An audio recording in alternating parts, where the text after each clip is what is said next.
It says those boys are chatting again. Yeah, they are. Okay. Those boys are chatting again. I'm just being extra paranoid because it's been so long. There's a layer of dust on everything. Yeah, no, I totally. Vocal cords are all they're all gangled up. I haven't spoken in years to any living human. This is the purgatory, the podcast purgatory right now. Post live, but we don't know if we actually started yet. You never know. I think Greetings. you can see my chat. How's my chat doing? Did they wake up? I see some excited emotes. Oh, that reminds me. I gotta they ping woke my up. Discord. It's kind of like the what is that? Schrodinger's cat. It's the Schrodinger's podcast where when you just go live and you're simultaneously offline and online, and people are both watching and not watching. Well, it's the same if a tree falls in the woods, because if you're streaming to the internet but nobody's watching, are you truly streaming to the internet? You guys got to cut through the fluff. Does observation imply reality?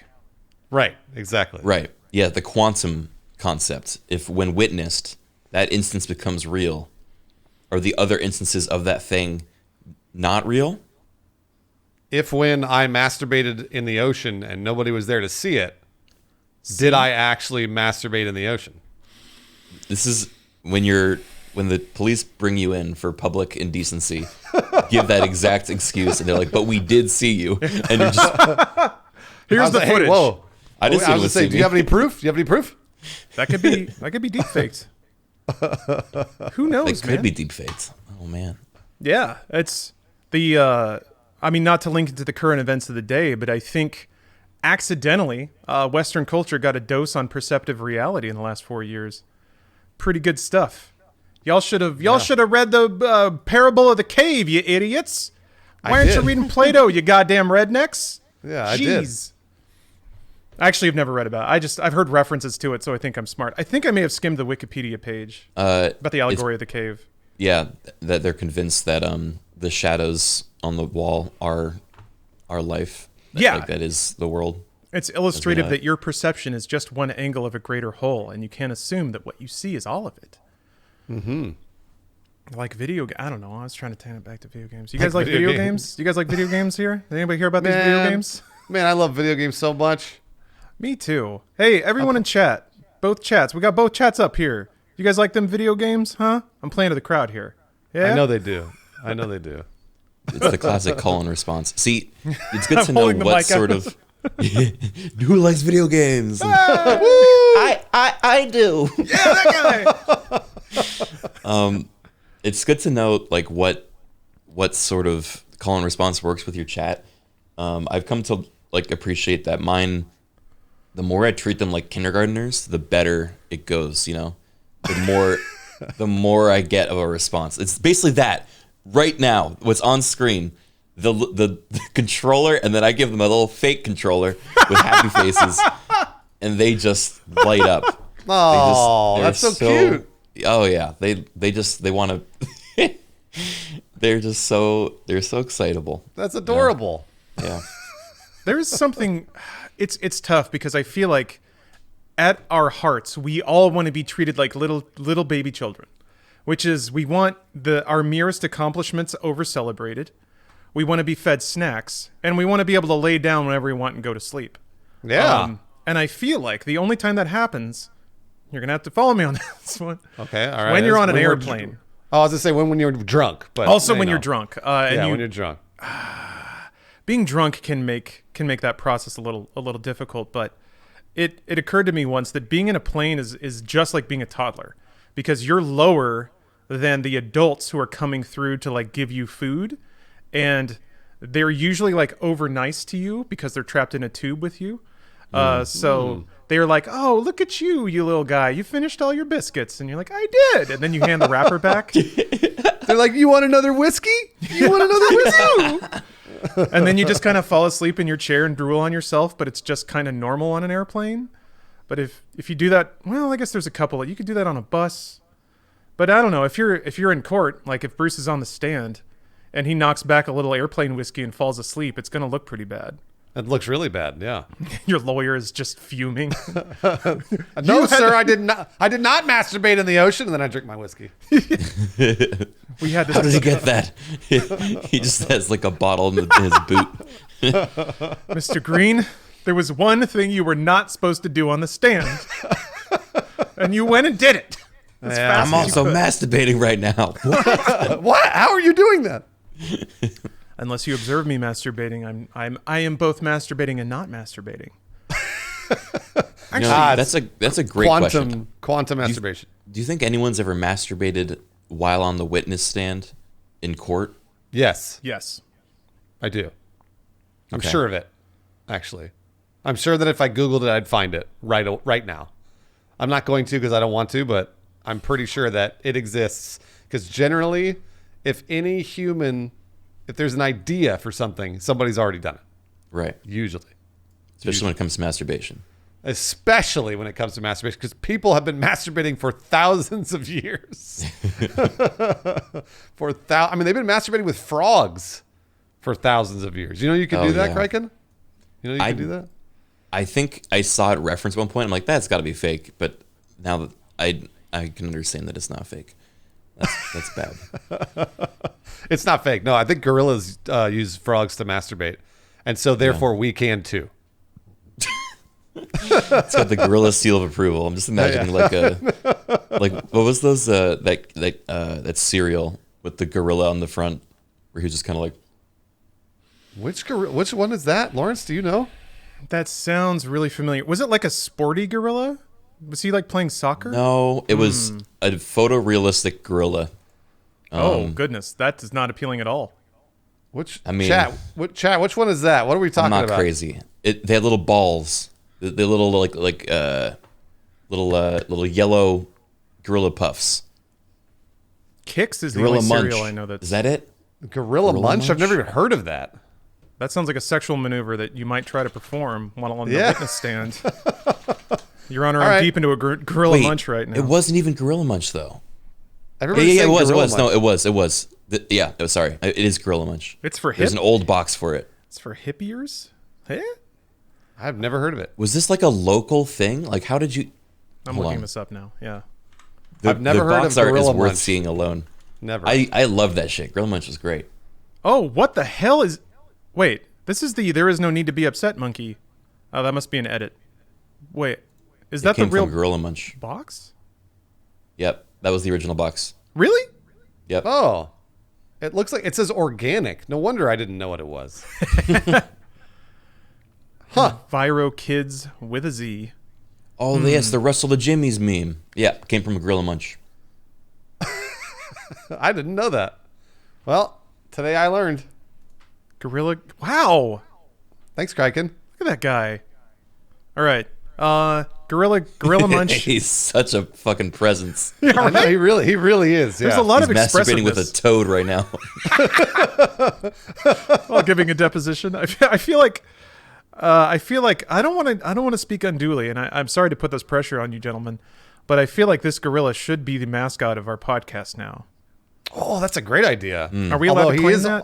yeah, he's already the mascot I mean, of a it's cereal that's definitely existed illegal. for years. Yeah. Take it from an existing product, but So I don't know that we could do that. and a super old meme that I don't think anyone has like thought of for years. Hold but, up. I know how to. I know memes how are to get around reborn all the this. time.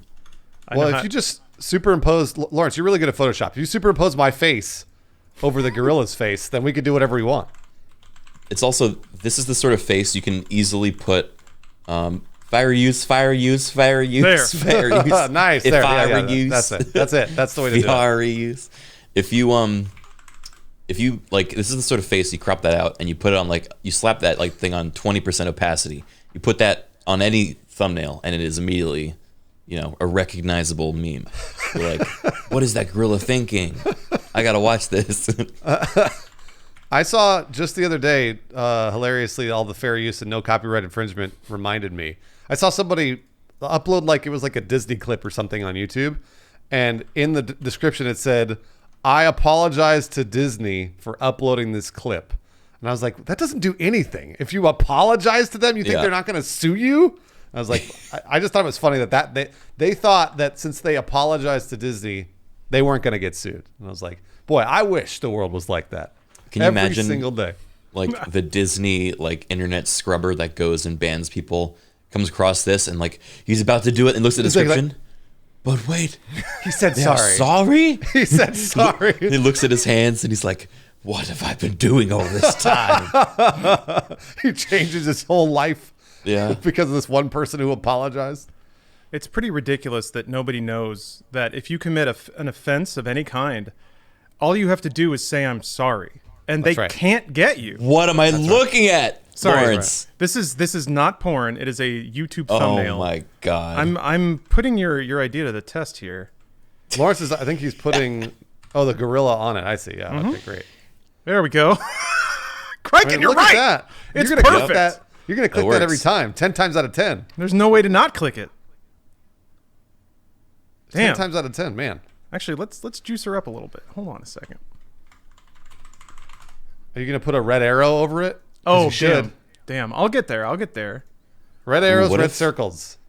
What if you take all of the things that go on a usual thumbnail, but you put it at 20% opacity. Just all at the Wonder same if they- time. and you're like, wait, is that? And you're like, everyone's just like squinting at your thumbnail, and by then they're gonna click because they gotta know. Oh my gosh. Oh, that is actually it. You did gorilla face without realizing it. Yeah, no, I know. That 100%. That gorilla face is my face. Like I've made that face many times to Autumn. And I'm just staring at her. I did the. Fuck. It's just like it's a really slight upturn of your mouth, That's why. and I've done that many, many times. Here we go. Now we're cooking with gas. All right. Lawrence is doing Photoshop while this is look at the multitasking by this gentleman. The blending is going to be a little rough. That's going to be a little.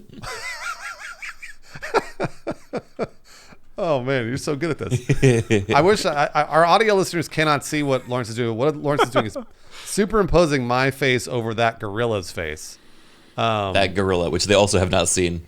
They have not seen the gorilla, but again, the gorilla is from the Gorilla Munch cereal. Gorilla Munch. And if you've not seen that cereal, I encourage you to Google it because you will recognize the gorilla once you see it. Oh, that is pretty good. That's perfect. What you really want to do is just get the human parts of it to make it even creepier. And then you gotta. The problem is when your subject and, Look at that and smile. your overlay don't have the same size of face. You're getting there. You're scaling it up. Yeah, you got it. A little bit. Gorilla face is orgasm face? No. No Not way. really. Not If that's really. your orgasm face, then Yeah, there's a problem. I can God, look. if that's my orgasm face, then that means I cannot be nothing can make me happy anymore. After this pandemic, maybe that is my orgasm face now. Yeah, that's fair. Maybe it's No, just maybe they're right. it's me repressing the terrible rage that's building in me every day. Oh man, Lawrence is Damn. making the Photoshop right now. It Just is. so you It guys is. It is actually very entrancing to watch Lawrence Photoshop. I really. He's great at it. He's There very we go. good. I told you. All right, Fair we got a use. new mascot, boys. Well, that's parody. So actually, yeah, you just put parody on it and you're good to go. Yeah, now that's actually acceptable. That is actually parody, and that's okay. Except that Justin Bieber struck one of our videos when I did a parody of his song. So. Ooh. Oh yeah. Did you apologize to him in the description? Oh no, I didn't. See, there you go. Shit. Justin himself tunes in. He's like, I like the video, but he didn't apologize about using the song, so we're gonna have to get rid of this one. Sorry, bud. You think he's in charge of striking everybody on Oh, YouTube? of course. I assume so. Otherwise, how could it be legal? He has to That's a good personally point. be the one to stick That's the a really dagger. good point. Do you think that there are people like? I think I would probably get a really fun little jolt of dopamine if I was the person striking videos on YouTube of music that's sold to millions of people. Like if I was Justin Bieber sitting behind a computer and you shove your lawyer out of the way and you're like, no, it's my turn. I get to strike him. And then you sit there and he's like, strike, strike, strike, strike. You think he does it for an hour every day just to make himself feel better? Yeah, that is a pretty therapeutic. I mean, that's like as 1% as they come. It's I being know. able to shut down small time creatives that are enjoying your product and using 3 seconds of it. Yep. Well, that has to be like that has to also be the 1% of copyright infringements, right? 99% of it has to just be people who are just aping your shit because they want clicks. So maybe not. Maybe there are a sizable a creative army out there who are using creative works in interesting new ways. But I don't know. I've been on YouTube long enough to think that mostly it's just people trying to game the system. I feel like the joy of it would quickly be replaced by the drudgery of just having to wade through the thousands and thousands of people who are operating in bad faith. Mm-hmm. Yeah, there's going to be a lot of those. There's just a lot of the re-uploads of Frozen is all it is. It's just a bunch of Frozen clips that some kid wants to watch 1 million times, and they've somehow put ads on it, and YouTube didn't catch it. I don't know how that happens, but it happens every day, and I see it every day. YouTube's awesome. Content creation is awesome. Snipes Gaming in chat said, your gorilla face is my new iPhone background. LMFAO. Well, here, let me... Did you just grab it from I think the just screen grabbed it. Yeah, they must have screen grabbed it. I'll export a little PNG for you guys. That was fast. That was really fast. Untitled 1 already exists. Oh, crap. Untitled 2. Untitled 2. No. The sequel to Untitled 1? Rip Been waiting Untitled. years. To Immigrant we go. This is a Talk to the Internet exclusive, you guys. What other podcast gives you a free iPhone wallpaper while you're watching? None. Unless you're watching on audio and you have no idea what's going on. Yeah, that's true. Well, if they're watching on audio, they're probably on their iPhone. They can go get it right now. You're right. Just we'll read out the URL while when it's finished, then you can go find it. Here's the URL. The URL is gorillamunchbruce.com. Gorillamunchbruce.com. If you go there, we're rebranding also. Now we're announcing it.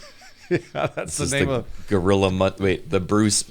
Is there a way to mix Gorilla and Bruce into one word? Bruce Rilla. Bruce. Bruce. Right. Bruce Brunch. Nice. That sounds perfect. Yeah, buy that URL, Criken. Pick it up. Yeah, okay. Bruce Brunch. I'll be right pick there. Pick it up. Oh, Lawrence put a link in. There it is. Yeah. i.imgur.com/ Is that an L or an I? Well, here, I'll help out a little bit here. Let's see. I'll make a short URL for you here. Oh, think of Bitly. Yeah. Love So those. what was it? Bruce Grunch? Whatever you want. All right. Bruce doesn't- Bruce Brunch. It doesn't matter. Bruce Brain. That's my back half? Lawrence is now making a Bitly for our audio listeners. So the audio listeners, if right now you were listening on any sort of phone or computer or whatever, you'll be able to type in a Bitly here very shortly once Lawrence gets that URL up. I don't know why it's... There we go. Link has been edited. All right. It's bit.ly/Bruce Grunch. Bruce Grunch. Yeah, I don't know why I did that, but BRUSEGRUNCH Nice. for your quick and easy access to our new mascot / the thumbnail for every future podcast we're going to do. Or the other idea that occurred to me was every podcast, Lawrence, we slap together a thumbnail while we're doing it, just based on whatever we're talking about. We just grab like 2 different things and throw, Bruce Grunch's face on it, and then it just slowly keeps getting corrupted from episode to episode. Oh, so we're building on it. So this is the very first one, and then either it's a new mascot or it's another fair use amalgamation. Also, since Lawrence is the one doing the work, if Lawrence doesn't want to do the work 1 week, we can also do it. Yeah. Then we can do it. It'll be worse, but yeah, it's like when we did I liked the Microsoft Paint drawing game. That was fun too. Yeah, man, that way back when we were in person. Remember that? Yeah. No, actually, I don't. Don't remember when we were in person. I'm starting to. Honestly, I don't remember either. I was just reminiscing with a friend about the Universal Studios experience here in Los Angeles and how much we missed it, even though it's terrible. Universal Studios is like, it's not the greatest thing in the world. Yeah. Like the Waterworld stunt show and like the guy in the Grinch costume and the Mummy ride and all that stuff. But I was like, boy, oh boy, do I wish I was at Universal Studios right now. And then as soon as I go for the first time, I'll be like, all right, well, I don't need to go back for another year. Bruce, bite your tongue because Super Nintendo Land is coming. Oh, is that over here in LA? It will be eventually. I think it's in Universal Studios Tokyo, where it's opening in the next month, I think. But yeah, the plan is to open it in Orlando and in Los Angeles. Oh shit! Did you see the awesome. video of like what they are doing there? No. It's pretty neat, although I wonder about some things. There's some things in that video that can only work in Japan. But so Disney actually did this, and Bruce, you probably know from Galaxy's Edge. They were adding like little interactive mini games to the park. Mm-hmm. So if you had an app, there was like some AR stuff, and if you interacted with certain things, little doors would open and like show you little like hidden characters and stuff. Oh, that's fun. Yeah, it's super super neat, and interestingly, actually pretty amazing that they're going to open they're releasing a Galaxy's Edge expansion for The Sims, since the parks aren't open and they got to make money somehow. But yeah, it's been pretty wild stuff. But the Nintendo Land walkthrough had Miyamoto like showing all these interactive bits. So there's the thing where you have a wristband and like you hit blocks and you get coins, and the coins go into your like app, and then I guess the coins get you badges and stuff. I can't remember what the coins are for. But there was some cool stuff where there were actually like skill-based or timing-based interactive bits.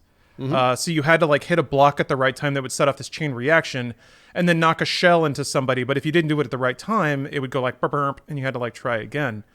So video games. Yeah, they're doing like interactive video game stuff in the park, which is super cool. But then when I think about Westerners, I think about a 25-year-old shoving a 4-year-old out of the way because they missed twice in a row and they really want to get their key coin or whatever. Or just like shitty parents waiting in line while somebody tries 8 times in a row and can't get it, and they start yelling and complaining. I don't know, maybe Western audiences will be a little better about it. I also just imagine people like, you cannot invite people, drunk idiots, in theme parks to punch something, which is like the coin blocks. You actually have to like kind of smack it with your hand or with the wrist thing. And I'm just like, oh my gosh, there's going to be so many people with like fractured fingers. Yeah. And it's like the reason why in escape rooms they're like, do not use physical force ever to solve a puzzle. Yeah. You do not need to, and because like that's what our dumb fucking gorilla brains need, is we need to be told you cannot hit thing, or it will break. And then you go to Japan and they're like, yeah, go ahead, just like within reason. And it comes to the West and just like just smashing through everything. Well, you guys know, I'm sure you know about this at Universal Studios, in Harry Potter Land. If you buy the $60 Harry Potter wand rather than the $50 one, it's got it's like either NFC or infrared on it, and you can walk around the Harry Potter Land part of Universal Studios and wave your wand at specific parts of it, and it only moves for those wands. Right. So like it looks like you're doing magic with that infrared wand. Have you guys ever done it before? no. I've been there, but I did not buy the cool. $60 wand. I bought the $60 wand. Of course, Yeah. And I did it once, and I was like, that was neat. And I watched kids doing it, and it was really cool. It was really neat to see because their eyes light up and they're like, like 8-year-olds doing it, and it was really neat. Also, I wish that what's his name had picked me in the wand shop. Ollivander had picked me to be the chosen one, but instead he chose the 8-year-old in front of me. And It makes sense. I said, hey, I get it. I understand. This will be an experience he remembers forever, but I'm going to spend $100 here. So You just shove him out of the way. You meant to point at me, right, Ollivander? I am the chosen one. And then you start shoving on walls and stuff. Yeah. Bruce, would you rather be the person who issues copyright strikes, or would you rather be the person portraying Ollivander that gets to choose the kid and then see the disappointed look on every like mid 30-something parent as their kid gets to enjoy the fun that they wish they had? Ollivander every time. Yeah. 10 times out of 10, because then That's real power. Because one, you get the feedback in person, right? Every time you disappoint someone, you get to see the disappointment on their face, and then you just like you suck it in like a Dementor, and you love it. But it's not even one. It's a whole room filled with That's true. teens and adults and you get to crush their dreams. You get to both make the dream of one lucky child and crush everyone else's at exactly the same time over and over. I like this depiction of this like sociopathic Ollivander, because I'm imagining him now like getting up in everyone's face, pointing at one child but maintaining eye contact with like everyone else that doesn't get it. So he never actually looks at the chosen one. He's just looking at all the disappointment and soaking it all in. Well, that's what I was gonna like. If I were Ollivander, actually, if I were any of these characters, I would 100% mock them, but very subtly, you know. So I'd be like, "Oh, you little boy, you look like you're the chosen one," and I'd be like, "What? I saw you, 30-year-old, trying to move towards me, not you." And then it's like, "What? That's the 17-year-old girl. Nope, I saw you move," and they're looking. I was like, "What are you talking? I didn't move at all. I've been standing here waiting for you to do something." And I was like, "Well, I saw you. Just drag it on so long. Yeah, you are not the chosen." And I sit there pointing at him. "You are not," over and over. "You are not the chosen one. You are not the chosen one. You have the energy of the chosen one, but you're far too ugly." You. I know. You smell. You're clearly greedy. You're clearly greedy. I think I would, Bruce, you have to do that. And then right at the end, after you've extracted the maximum amount of torture, you have to pick the like parent who's waiting in the hallway looking at their phone. And like you have to say their name a couple of times, and then they look up and they're confused. And you're like, "Yes, you're the chosen one. Walk past all these other people up here." Man, find the person who's the least engaged. Exactly. What power? How do we give one person this power? We cast him. That's how we give him about $150 a day, and he puts on a bunch of makeup, and then we go, "All right, get out there. You got 30 shows to do." What do you think their like editorial, or what do you think their managerial review at the end of the year was like? Good question. You've made a lot of dreams and crushed many more, and for that we thank you. That's a really good question. Giving you a 3% raise. How do you review the guy who plays Ollivander? You got to send in like little what are they called? Like agents, you know, not agents. Oh, though. secret shoppers. Oh no, secret shoppers. Yeah, like secret shoppers, but they're kids, and they're like they're you know, it's like Mr. Universal's kid, and like, you know, little Universal goes through and is like giving you the eye, and they're like, "You better pick me, pal, because I learned to talk from my dad." And then they don't pick him, and he starts crying, and then Ollivander goes, "Oh nope, not you, the one that's crying. You're clearly a bitch. You're a coward. You could never be the chosen one." And he's like, and they just cast the death spell on him. He casts a death spell on him. Everybody's looking around like, is something supposed to happen? Man, boy, do I miss Universal Studios, guys. I really miss it. Have you guys? Did you go on the Harry Potter ride in Harry Potter Land? Yeah, the one where it's like the screens and you fly around through all the movies and stuff. That's really cool. I hated that one. Oh, I like a lot of rides. It's very hard that I hate a ride, but I actually felt sick, and like I do VR all the time, and I felt so sick doing that one. It was throwing you around while trying to make you focus on like this, you know, this digital screen that was coming at you, and so you're supposed to like focus on that while being whisked away, and so your eye lines are constantly being dragged everywhere, and oh man, it really got me. I liked the ride. I mean, I don't remember it being like something that it was like, this is amazing or anything, but it was fun. I don't know, Lawrence, have you ever been on it? Yeah. I don't think I went on it when it was full 3D. Criken, did you have to wear like 3D goggles? It was 3D. Yep. They rolled that back pretty fast. So when I went on it, I think it was just a big old 2D screen, and more like, I like Harry Potter. It's fun, but it's not like formative to me. So I didn't really get the like deep core chills from that ride. What I will say though is that just as a living human, it did feel good to sort of be harnessed into a big old gesticulating arm that just sort of shook me around for a little bit. I just felt like I was. You know how whenever you see an adult and they're wearing like a baby in that harness on the front of their chest? Yeah. That felt like me, except the adult was like doing like insanity. Like they were doing interval cardio. Yeah. And I was just like, yay! Yeah. So it felt good. You're sitting there, well, basically you just relax your body and you don't have to do anything. And you're moving around. I've always wanted to be in those, like, you know, those, like, I hate to make the reference, but it's the first thing that popped in my head. Those little, like, Lawnmower Man, like, Vitruvian Man spheres.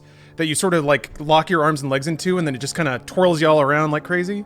Yeah. You guys know what I'm talking about? I've always wanted exactly. to do one of those. I want to strap up into one of those things and see how that feels, just flipping all around and all over the place.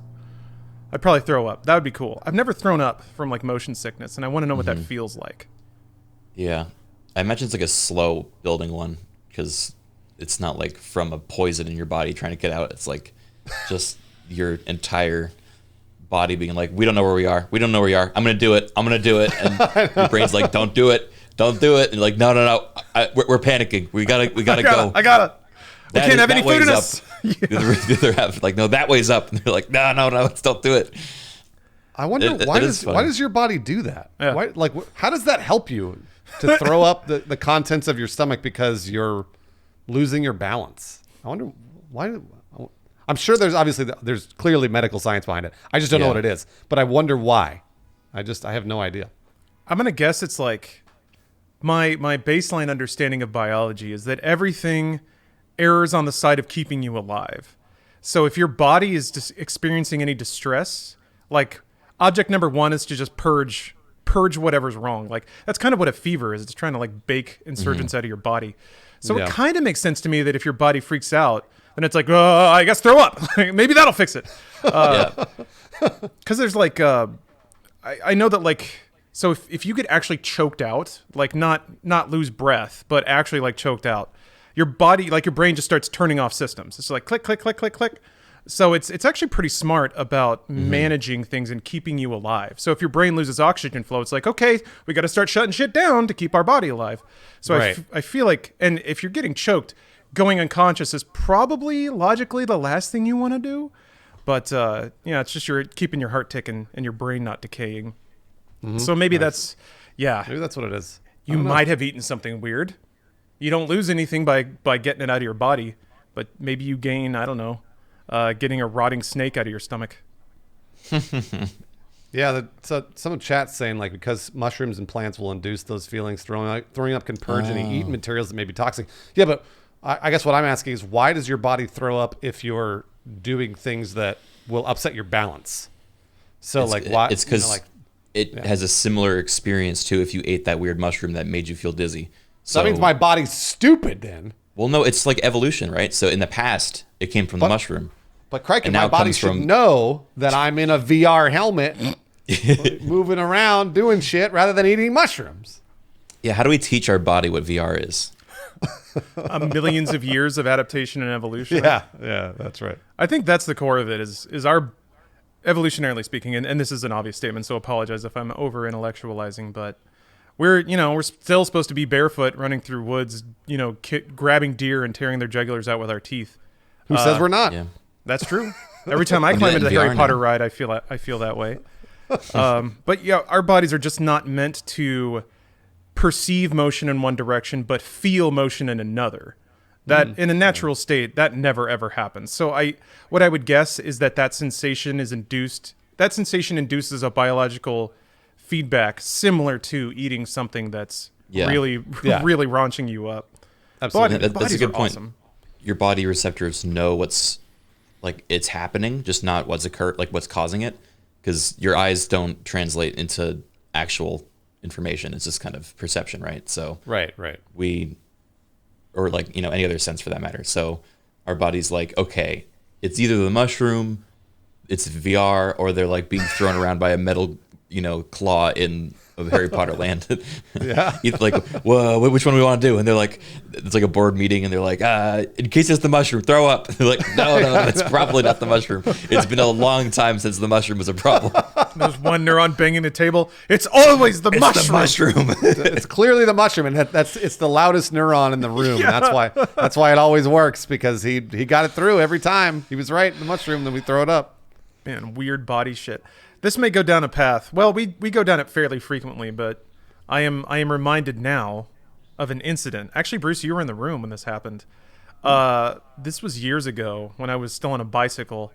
I fell off my bike pretty bad and like scraped up my arm. And those long scrapes are really annoying because it's really hard to dress. It's just a lot of surface area to cover. Yeah. So I also this was in my infancy of learning first aid because I had yet to truly injure myself enough. I put like a full adhesive bandage just on top of the scrape, so it wasn't really exposed to air after I cleaned it out. And then I went to sleep, and then I woke up, and I was like, let's check the old thing. And it like was kind of like smushy, like there was liquid under there. And I was like, well, that's weird. Well, let's just see what happens. And then later on that day, I remember I was just at my desk editing, and I put my arm on my armrest. And then when I picked it off, I felt like, well, something was off about that. Then I looked down, and there was like a little wet splorch on the armrest. Oh. Yeah. Oh. And then I looked at my arm, We all and know like where this is going. yeah, there was like a little gap that had appeared in the bandage, and there was just stuff. I don't know. I guess pus. It's really. pus. Yeah. Plus, yeah.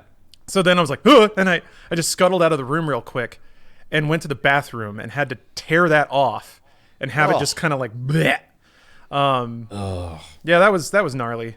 That was. Why do bodies do that? I don't know. Well, I think that's like an emergency clot thing, right? Where it's like, hey, it's not like it's like, imagine like there's a hole in the ship, and they call it like, Captain, there's still blood coming out, and he's like, fucking throw everything we got on it, dump the whole fucking like urinal, like whatever we have. It's everyone, they just like start throwing shit at the hole, trying to block it up, and then it just kind of gloops out. That's my interpretation, at least. I also don't know why pus is white. It's not because of white blood cells, right? I mean, I think it is. pus is that is like why? yellow. What? Like, Well, are you talking about the white- stuff inside pimples? Yeah, dead white blood cells. There is also like there's lots of different colors of pus. I'm so but, glad we're on this now. But Wait. yeah, it is white blood cells. Okay, all right. People in chat are saying it's white blood cells. Oh, so if it's white blood cells, then it's a war. It's like they go to Yeah, the point yeah. of the infection, of the opening, right. and then just on billions, the white blood cells are throwing themselves into the fire, and then just oozing out of your little stomach. Like, oh, I should have watched that. the newest pus you see is white, and people are saying, and this is what I thought. People are saying it's yellow because it's old. So like basically, as the older it gets, it like things die. And did you guys know this is Decay. even more stuff that I don't want to talk about, but I will. You know why poop is brown, right? Because we eat brown things. No, because it's a bunch of red blood cells that have died. No, Oh. what happened to them? And that's why it turns black if you bleed into your poo. Well, that I'm not sure about. But We all know this.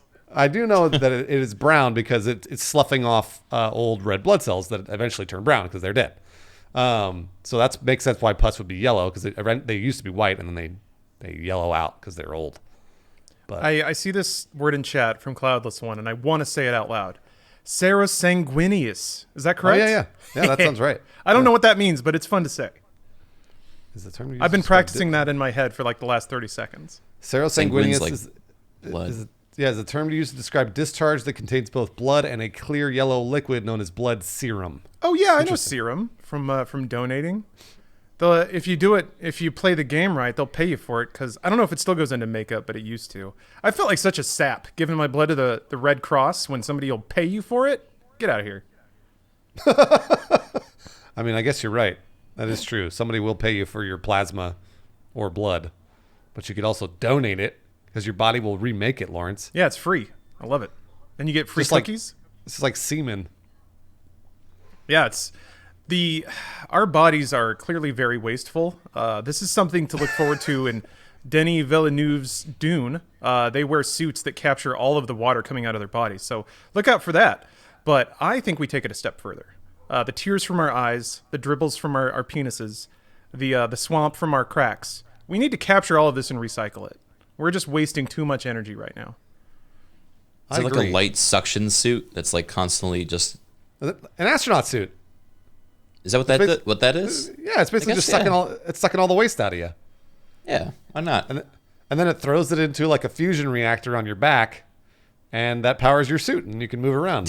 The bioorganic waste becomes nuclear energy. I saw, so the other day, I thought I was a genius. The other day I was driving, and I was like, wait a minute, there's so many cars in Los Angeles. Why the fuck haven't we used the power of traffic to power our houses and everything else? Like actually, generate power. And it turns out that already exists. There are actual wind turbines that are in the middle of freeways. Cool. as cars go by, it generates energy. And I was like, whoa, that's cool fucking idea. cool. Yeah. I thought I was a genius, and it turns out I'm not. Yeah. Somebody already had As that a idea. kid, I was like, why don't we just build treadmills and then those get us places instead of wasting energy on these cars? And I still believe it. Where's it's my slow. damn treadmills? It's pretty slow. No, what if but they're fast treadmills though? Well, then wouldn't you fall over? No, but you're in a car. Wait, what? I mean, I think I know where you're going. It's like Minority Report is what you're talking about. Yeah, Where they're all on tracks, basically. right. You're on a track, and then you're like, I'm signaling to get on this track, and that track merges with that track, and the guy behind you's like, wait, no, I wanted to go that way, and then he gets sent the other way, and then he goes down the middle, and he blows up. So, Hey, it's not a perfect system. I'm still working out the kinks. Criken, you ever heard the phrase "Don't reinvent the wheel"?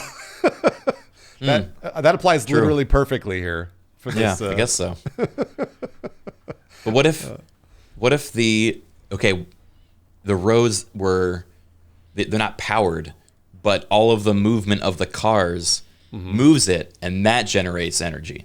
You know, Well, then that means the cars are moving less.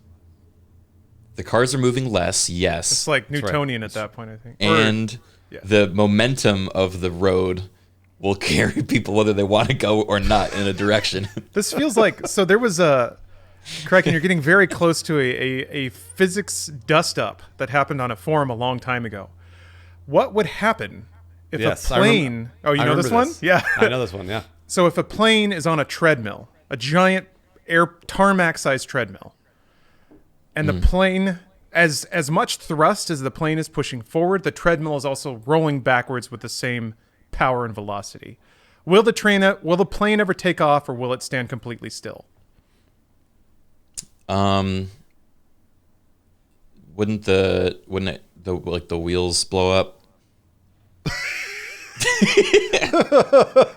I mean, potentially, actually. The idea is that the thrust in a plane comes from the engines and not from the wheels. So the thrust would still be there. The wheels would just spin twice as fast. Or it would lose whatever energy to the friction in the wheels. And potentially, the wheels would blow up from spinning too fast and getting too hot. Right. But theoretically, it would indeed accelerate, which would create lift. And then it would get off the ground. Interesting. Okay. Well, we have disagreements in Lawrence's chat. I love currently. bringing it up because everyone's like, no! Yeah, because most people are saying it won't take off, but I do see a couple that say it will take off. So And- if there's a car, the forward thrust is coming from the wheels on the road. The wheels on a plane are like a shopping cart. So lift is created by wind resistance? No. Lift is created by the differential in air pressure over the top and under an airfoil. I just said that because I wanted to sound smart. I'll stop now. I love like throwing this out and seeing people like, because it led to all these amusing diagrams of like a boat that has a magnet and then a crane coming off the boat with another magnet that pulls that magnet forward. And then you got infinite acceleration right there with magnets. So wait, so what's the answer? Oh, I think the airplane would actually take off. Oh, the airplane does take off. Okay, all right. Depending on how efficient the wheels are. Because I've always wondered. I remember seeing that thread Oh, there's a Develop- Mythbusters about it? Okay. develop in real time. So, and I always wondered about that. But okay, now we know. Mystery solved. It'll take off. Yay! Wait, here's another physics fun thing that happened to me. I'm choosing to use that word. Stephanie found these like glass bottles that have like chocolate shavings and like cinnamon sticks in them. The idea is that you like pour in whiskey and then just let it sit to infuse it. And I, as a brilliant individual, took my bottle of vodka from the freezer, poured it into one of these, put the cap on, and then let it infuse at room temperature. Of course. So as the alcohol started to increase in temperature, it also increased in volume, which after about 30 minutes, there was a bang, and the bottle just exploded. What? That's Shooting right. like glass shards and booze and little like Yeah. chocolate flakes all around my apartment. Yeah. So I should have known better. But if you want to explode a glass bottle, that's how you can do it. So wait, Lawrence, did it fill up? Was there too much in the bottle, or was it air pressure that blew it up? It was air pressure because there was a stopper in the top. If there wasn't a stopper in the top, the alcohol would have expanded and just kind of run over the top of the bottle, I assume. Yeah. That's But, have you guys ever put soda can in the freezer? No. The soda can in the freezer is yet another mistake. Right, because it freezes and then explodes. And it freezes and it explodes. So yeah, so basically as it expands, it eventually will blow up all over your freezer. So be careful. Don't do that. So wait, or put it in there for 10 minutes. Does it explode and still be liquid, or does it open like those tubes of like biscuit dough? Does it just go, but it's already frozen? Well, it's so still liquid, right? It's just the air pressure is what is being pushed out, and that's the explosion. Yeah, I mean, like it's a combination of both. So like it's ice and liquid, but it doesn't come out like a tube of toothpaste. Okay. It's not all frozen, so like it'll explode, and then you'll get some liquid here, you'll get some ice there, etc. It says, "Trust me, it explodes." What? What What the heck? Why is there a boosting stream banner over my chat right now? I don't know what that is. Yeah, I noticed that too, and I was like, what is that? A boost promotes the stream to highly visible areas on Twitch so more viewers can discover this community. You can unlock boosts through community challenges. What the heck? Oh, is it don't know. not microtransactions? It's No, I think it's like channel community points. challenges. I think it's Channel points. But I don't know how it happens or how it starts or whatever.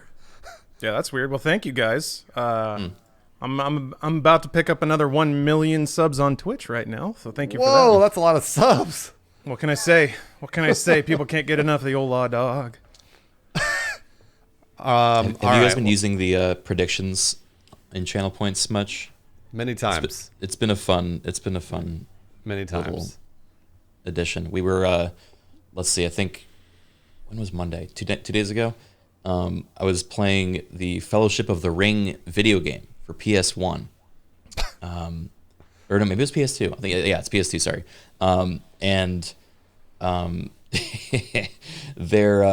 We got to it's based on the books, not the movie, which is great because I had to go through like an hour of Tom Bombadil singing. Fuck yeah. But then after that, we get to the prancing pony, the inn where you meet Strider, and we turn the corner and we see this like cloaked individual immediately framed by the doorway, and I'm like, all right, chat, is that Strider? And they ran a prediction, and like 6 million channel points were spent saying that's fucking Strider. And I walk up and he's like, you hobbit shouldn't be here. And I turn around and like Strider's just in the corner right next to him. And Oh no! and they just got gutted. It was great. I think it's the most loss we've had in one prediction. Lawrence, have you been using those points? I it's really have fun. not. Oh God, ew. What? What? Mumbo from behind. I've Yep. never. What an awful image. What the hell is Mumbo? He's from Banjo-Kazooie. He's like the shaman character. No, that's why I don't know.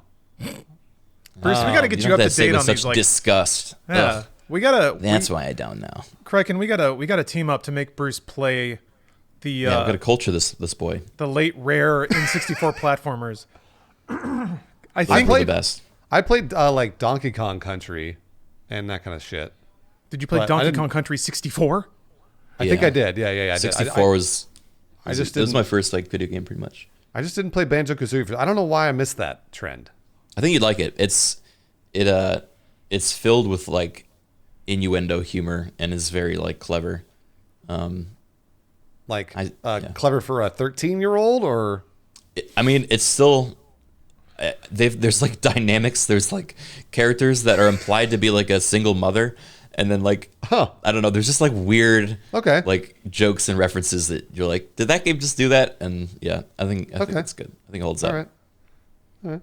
You have to play it on an N64, Bruce. Though you're not allowed to play it in any format that goes over 10 frames per second. All right, if you want to bring over your Nintendo 64, we'll fire it up. Because I don't have one of Shit, those. I gotta buy one. Yeah, I sold I sold it for $100 back in 1999. So Hey, solid move. yeah. Oh wait, no, I'm sorry, not 1999. 2002. 2002. I played a lot of GoldenEye in 2001. I remember playing a lot of GoldenEye with my friends. And then when I sold it, it was a sad day, and I can't remember what I used that $100 for. Maybe something great. Now I'm trying to. Maybe something great. I loved Nightfire. I had a lot of Nightfire gaming sessions with my buddies. They'd invite them over and play fucking Odd Job. Was that weird Bond ripoff? Like, because it was a Bond game, right? No, it was licensed. Yeah, it was like, because it wasn't as good. I remember playing it. Nightfire was good. I remember playing Nightfire and being like, this isn't as good. It is good. And I threw it in the trash. No, I'm just kidding. Oh my God. That's what the $100 went. You're throwing all these games in the trash. Oh, man. I remember in those days, I was already sort of developing my pretentious video game analysis habits. I remember played GoldenEye, made by Rare, and then I played, what was it? Perfect Dark? I mean, that was the next Rare one, but they made another N64 007 shooter that was not made by Rare, but they tried to make it as much like GoldenEye as possible. Was it The World Is Not Enough? Yeah, the second Bond movie had a similar shooter. It even had like the parenthetical armor and health, had like similar control schemes. But I remember thinking like, this is weird. This is like a knockoff. They're clearly imitating GoldenEye, but the level design isn't as good. The multiplayer is not as good. So yeah, that was the first time I was like, wait a minute, this isn't the real deal. And then Perfect Dark came out, and people really liked that game. But again, I don't understand how people. Even back in the day, I was like, this runs so bad. Even like God, it did. It ran very poorly. People want to like. And Bruce, I know we were kind of commiserating about this now. This is some boomer shit, so I apologize in advance. But Perfect Dark, all right? You buy it, follow up to GoldenEye, hell yeah. You go home, and you plug it into your sweet N64, you turn it on, and all you can play is multiplayer because you don't have the RAM expansion pack. That's right. So then you got to pay more money for that to right. even play the campaign. And then when you do that, it runs at like 5 frames a second. But it is Cyberpunk, so that's cool. But still, I just remember playing Perfect Dark and being like, bleh, like this sucks. But I didn't have the internet to talk to. I was just like, well, I guess I'll return this to Blockbuster and go on with my life. That's what you used to do. When things were bad, you used to go, this is stupid. And then you tell your friend, this is stupid. And then you either return it or throw it in the trash. And that was the end of it. And then you moved on with your day. Speaking of Criken, I don't know if you're Perfect Dark may have been just a teensy bit before you hit your gaming stride, but were you amped about seeing that reboot at all? So I was a huge Rare fan. I think because of my age, I like missed the Perfect Dark hype because I was still on the younger games, and my parents didn't want me playing shooters and stuff. So I think my first genuine shooter was like Halo 1 or Halo 2, I forget. So yeah, I missed the first generation of shooters like GoldenEye. Mm-hmm. Oh, that was not the first generation, Criken. Yeah, right. Fucking Wolfenstein or whatever. I mean, it was the first generation of console shooters that people played, other than maybe Halo. Like Halo was on Xbox, and although no, Halo was what, 2000, Lawrence? Yeah, I think so. That sounds right. GoldenEye was around that same time, but I think it was before. GoldenEye was like 97. Yeah, 97. Yeah. And then, Halo actually thinking about it, going from like GoldenEye to Halo Combat Evolved in like 3 years is pretty intense. It honestly was a huge evolution. 2001, so 4 years, but still. Because I remember playing Halo and being like, holy shit, this is like 100 times easier to control than GoldenEye, because I played so much GoldenEye. It had 2 sticks. You can look and aim at the same time. The 2 sticks was huge. That was a big deal. So I remember that changing a lot, and I think ever since then, I don't know that that's really evolved much, has it? What, in terms of console? The next big step was Modern Warfare, actually. I think adding snap aiming. I was going to say Call of Duty. Yeah. Oh, yeah, snap aiming. Right. Lock aiming helps a ton to make shooters feel better. There was also like a wave of shooter design. So it's weird. Yeah, don't forget Turok. It's funny you bring up Turok, because Turok was a console shooter that was still very PC in its design sensibility. These like huge labyrinthine levels. But then you get like more corridor focus like Call of Duty. And I think what that did for game design was, first of all, it made the field of view real tiny to make sense on a TV. And then all the map designs in Call of Duty, like it's either straight in front of you or like 45 degrees off to either side. Yeah. So there's really no more looking around or looking up or down, because you don't really have that freedom when you're on a stick. So yeah, it was neat to see Call of Duty sort of further adapt console design or console shooter design. What's cool now is it's opening back up because people are so familiar with playing console shooters that they can start being a little more open and experimental about designing things. A game like Prey coming out on consoles, to me, is like, okay, it's come full circle. Console shooters are good now. I mean, look, I'll just say it. In 2001, I built my first gaming PC and realized that there was nothing better than the PC, and there never would be. In terms of consoles, in terms of other... PC gaming is the greatest thing in the world, and no one can tell me different. I'm just kidding. I'm kidding. It's a joke. It's a joke. I'm trying to trigger you. Yeah, I wish we had somebody here that would fight you on that, but I think we're all pretty firmly PC squad. I don't actually think that. It's one of those things where, like, when I actually built my first gaming PC in 2001, I was like, holy shit, this opens up a whole new world, and I loved it. And I sort of put the consoles to the side, but not on purpose. It was just because all my friends played PC too, so I ended up just playing PC games. Both Criken and Bruce, and actually Criken, you haven't talked for a while, so I'm gonna throw this to you first. What is the first PC game you can remember playing? Oh boy. This is a stretch. My dad showed me this, like, early PC gaming was the Oriental Express had a video game where you play I guess like the detective, and you're like going around. It's basically like a bunch of still frames, and you click on the screen for like a clue, and then, it pulls up a piece of paper, and you read through it and stuff. And there's like very few animated, like, movie segments. And it was like weirdly terrifying because everything was so like start, stop.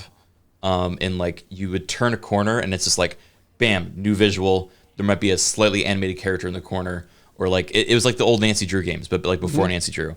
And we quit playing because A, we got stuck, but we got B, because it gave me such violent nightmares, because there's one part where you go into a compartment and you see a clue and you pick up the clue and you're reading the clue, and then as soon as you put down the clue, there is a person in your face that picks you up and throws you out the fucking compartment window, and your character dies, blood on the screen. And as a kid, I was just completely traumatized. But after that, I played Pajama Sam, and I love Pajama Sam. So, how old were you for that game? Oh man, I must have been like 4 or 5. Oh wow, so you were really young. Yeah. It was like I was starting to get into games a lot, and now maybe it was later on, but whatever. Like I was really young, and my dad like loved the Oriental Express. So he's like, oh, why don't we just play this together? And just clearly didn't look that far into it. Yep. I'm trying to find the game now. Criken, were you the sort of child who internalized your terror, or did you like break down on the ground into a ball sobbing and stuff? Totally internalized. I'm still that way. I've got so much fucking trauma up here, buddy. You have no idea. I got that sensibility. I have to admit, part of me did want to imagine young little Criken with his little beanie cap and his little Band-Aid on his knee, his little his little shorts, little Lord Fauntleroy shorts, seeing something traumatic and then just running away with his lollipop crying. But unfortunately, it doesn't add up. I can see you just kind of cold-faced taking it all in, and then you just kind of quietly get up and then just walk out of the room. Unfortunate. Yeah. And then you dream about it. You dream about it for literal years. Yeah. Bruce, how about you? What was your first PC ass game? So are we talking gaming PC, or are we talking like, Apple IIes and shit like that? What do you think? Well, I'm curious, like when you built your PC, what was like the first thing you installed and played?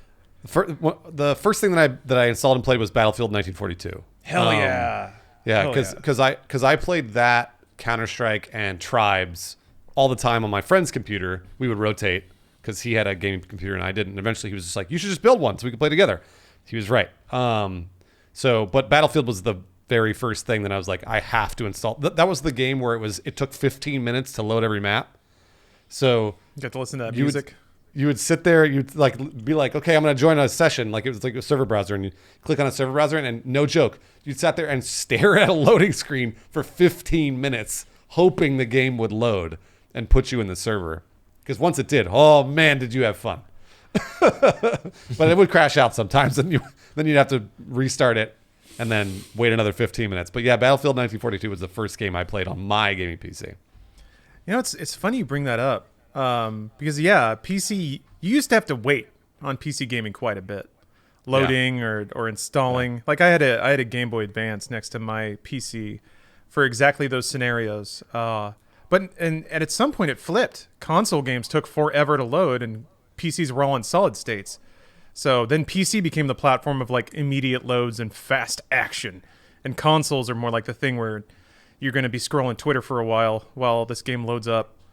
Yeah, you're right.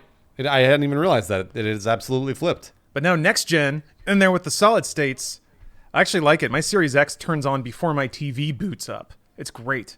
Wow. Jeez. And you guys, it's the damn future. I have a TV now, and I guess it's got a magical remote thing. But now whatever device I have plugged into my TV, the remote controls it too. So I can actually flip through stuff on an Xbox or my Shield TV just with the remote. I don't know how to turn it on with the remote, so I still need the controller, or I just like kick it with my toe. Wait, what are you using to do that, Lawrence? I don't know. It's just part of the TV tech. There's a name for it, but I remember like I was fiddling with my TV settings, and I was like, oh, it looks a little dim. So and I've been doing that compulsively since I got a new TV, just adjusting everything over and over and over again. But I like backed out of the settings, and then I started scrolling through Twitch streams. I wasn't even thinking about it, and then I looked down and saw the TV remote in my hand, and then looked up and saw that the Xbox was on, and it just worked. And it was like, it was crazy. What? Yeah, that's crazy. You gotta tell me what technology that is, because I gotta check that out. It might be a CEC, maybe, but I didn't know that it did that. Maybe my television's too old. That's awesome. You might have it turned off because like that can consumer electronics control. Okay, so there's like a standard API to do menu interfaces and stuff. That's pretty cool because at one point I had a control or like a remote for my TV, a remote for my sound bar, and then an Xbox controller for my Xbox, and an Xbox controller for my Shield TV. And then Stephanie also has a controller or a remote for her TV and a remote for her soundbar, and then all of her controllers. So I do like anything that allows me to sort of screen out the amount of battery operated plastic in my living room.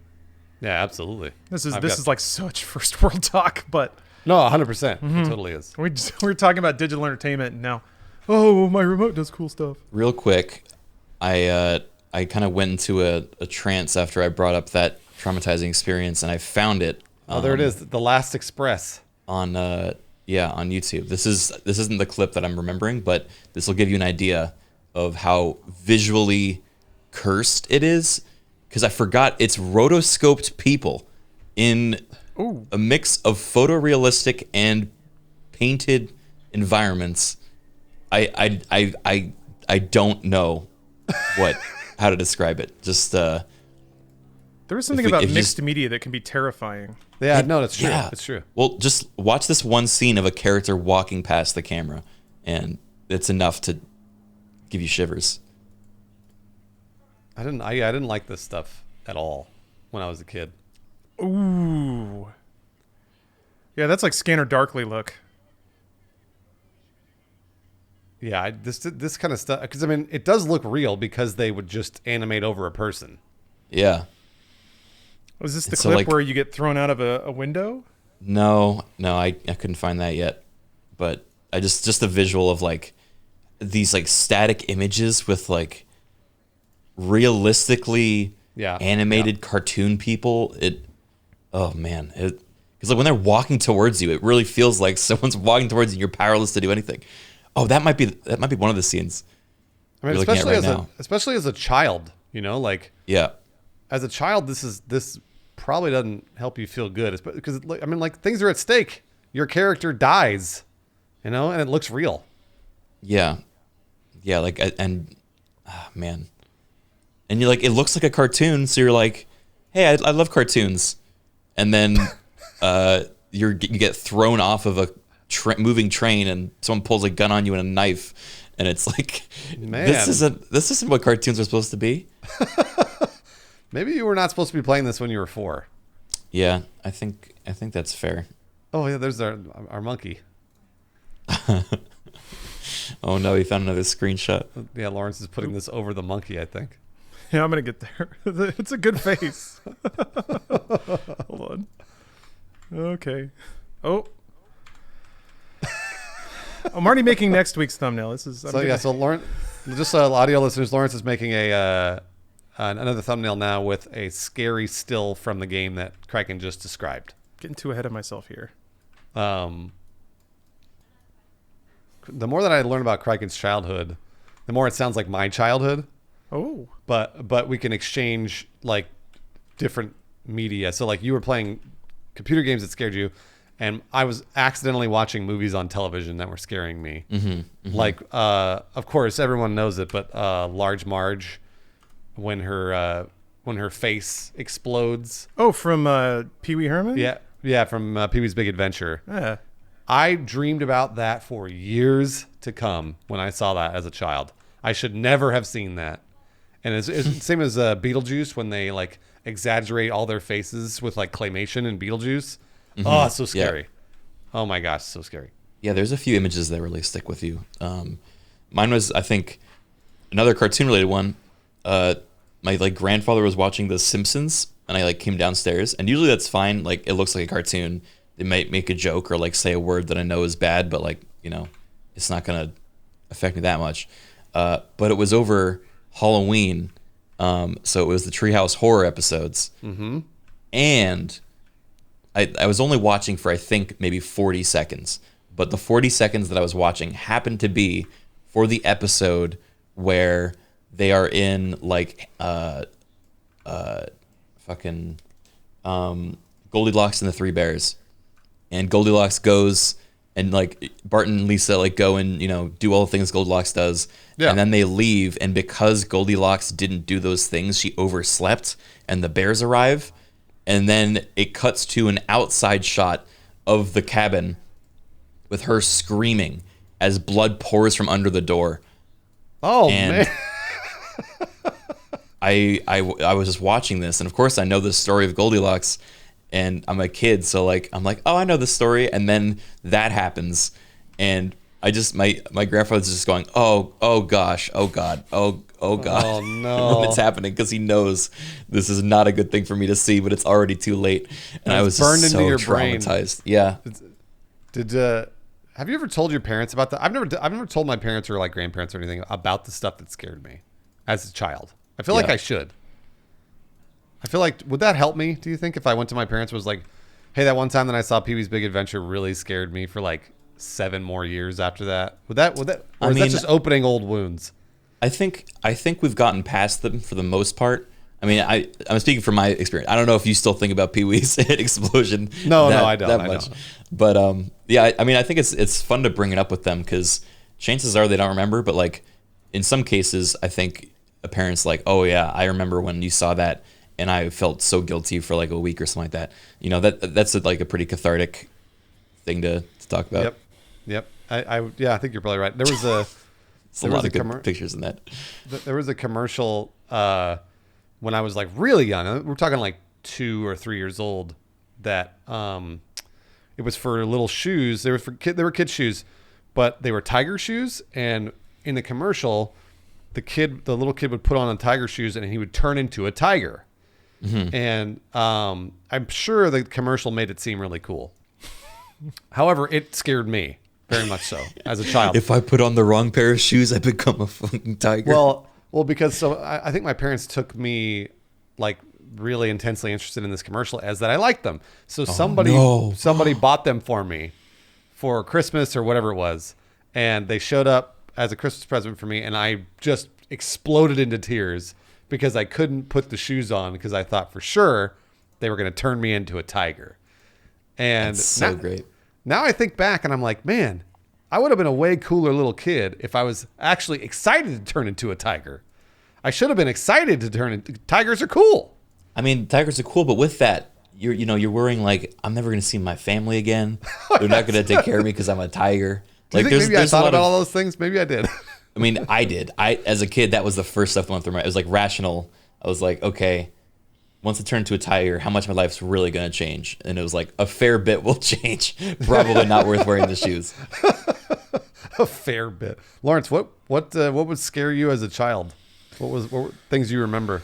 That's a good question. I do remember having a recurring dream that was pretty terrifying, where the entire world would like freeze for a couple of seconds and then would continue on, and I was the only one that was like conscious during the freeze. Oh yeah. So I remember having a couple of dreams like that, and that was deeply unpleasant. As a kid, what scared me? I mean, I remember seeing the like scene at the beginning of Total Recall, kind of face bugging out stuff. Similar thing That's so there. scary. It's so scary. Yeah. It seems like perversions of the human face seem to really get kids, which is interesting. Actually, I've read a lot of anecdotal stuff about how kids identify with human faces, and it's kind of like why there's a lot of weird faces in kids content, because kids respond to faces, and especially little twists on normal faces. It tends to grab people. So like the baby face in the sun and Teletubbies, things that make no sense to adults but kind of resonate with kids. Or like Thomas the Tank Engine having a big old expressive face. I've even read some analysis of Sonic the Hedgehog, that his like really expressive giant face is what really appeals to kids. That makes sense. Or Spy Kids. Yep, Spy Kids, especially Spy Kids. I actually haven't watched Spy Kids yet, and I have to. I've never seen it. I've been saving That would be it. a great movie night, dude. I would watch that with you guys whenever quarantine's All right. over. We could just get drunk and watch Spy Kids. Dude, That'd make I'm my so day. excited. Criken, one caveat, and I will not budge on this. When we watch Spy Kids, whatever TV it's on, the motion smoothing has to be set to maximum. Oh, is that a thing? Oh yeah, dude. Yeah, you can turn it all the way up. Yeah. Garbage movies look so much worse with motion. Here's something that I've done, and it was a life-changing moment for me. Watch Mortal Kombat Annihilation with your TV's motion smoothing set to maximum. It is the perfect cinematic experience. Because bad CG pairs really, really well with like TV interpolation. It's beautiful. I'm gonna have to, Criken, I'm gonna have to lean on your knowledge here a little bit.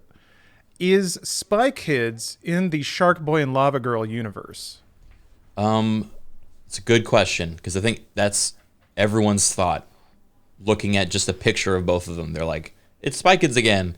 I don't think that's ever confirmed anywhere. It looks identical, so it's shocking to me. But no, I don't believe they're in the same universe. Although, isn't there a new Shark Boy and Lava Girl coming out? Yeah, Shark Boy and Lava Girl are now parents. I think it's already out. And it's about out the already? it's about the next generation of Shark Boys and Lava Girls.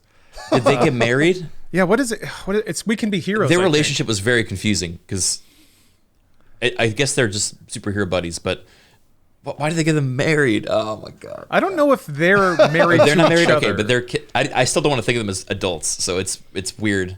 Regardless, also, isn't one of them not the same actor? It was Taylor Lautner, right? They couldn't get Taylor Lautner, so they just got some other guy. Wait, how could they not get Taylor Lautner? He's not doing anything. I mean, I don't know. He's too important now. After the How hit many movie fight Abduction. scenes are there in this game? I'm sorry, I just keep looking over, and there's like really uncomfortable rotoscoped attempted murder. They're like QuickTime events, basically. Yeah. So from chat, That's called We Can Be Heroes. Yeah, I actually saw that on Netflix, and I was like, "What is this?" And I looked at it, and I was like, "Bleh, get this shit out of my face." It was like, because it was clearly, definitely like Spy Kids, Shark Boy, and Lava Girl. Everything's green screened, etc. man, I can't wait. Well, yeah. The first Spy Kids was very good. The second one, even, also pretty good. The video game one, there was an attempt. It's visually different. At the time, it was shocking and amazing that 3D, an entire this was like the age of 3D, where if it wouldn't be 3D if it wasn't like flying at your face, Yep.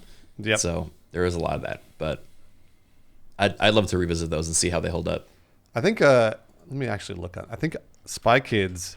We may be able to do an Amazon watch party. The Spy Ooh. Kids. Hold on. Let me see. Let me. I could be wrong. I could be talking right out of my ass. But if we can, then that means. Ah, fuck. Damn it. so Wait. close. Shit. Because sometimes, we could watch Dora and the Lost City of Gold. Okay, I'm down. Close enough. Just to provide some resolution, it seems that Spy Kids and Machete are in the same universe. Shark Boy and Lava Girl, same production company, same look. But yeah, not officially connected in canon as of yet. Speaking of confusing canon, I did finally watch all the Santa Claus trilogy. I mean, okay. Was that something that we were waiting on? I guess my mind's on Y2K era trash right now. Because I'm slowly catching up. It's been long enough, and I've brought this up before, but it's been long enough from the 2000s that they are now old. And it's fun to go back. It's fun to go back and pop that little time capsule. So I've been watching a ton of like millennial era romantic comedies lately, including, they all have terrible names. Let's see here. A lot of with Freddie Prinze Jr. bizarrely. Let's see. What is it? Are you talking about Scooby-Doo? No. I mean that was later, but no. There was like Boys and Girls. What is it? I can't remember the other one. There's like I feel like, Bruce, do you remember there was a writer strike around the early 2000s, right? Yeah. No, there definitely was. And I feel like there were a ton of just garbage movies that got greenlit.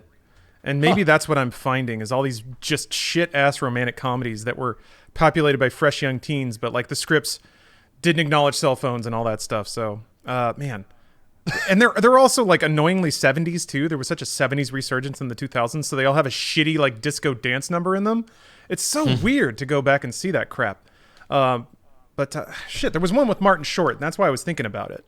It was a rom-com with Martin Short? He was a teacher. He was like a dramatic teacher, but it also had Kirsten Dunst in it, and that was basically the list of the names. Wait, was it the one with Cisco? It was. Crap. And he has like 2 lines in it. Oh, Get Over It. That's it. That's the one. That movie's terrible. But I've accidentally watched that twice now because I keep going down the same tracks. Yuck.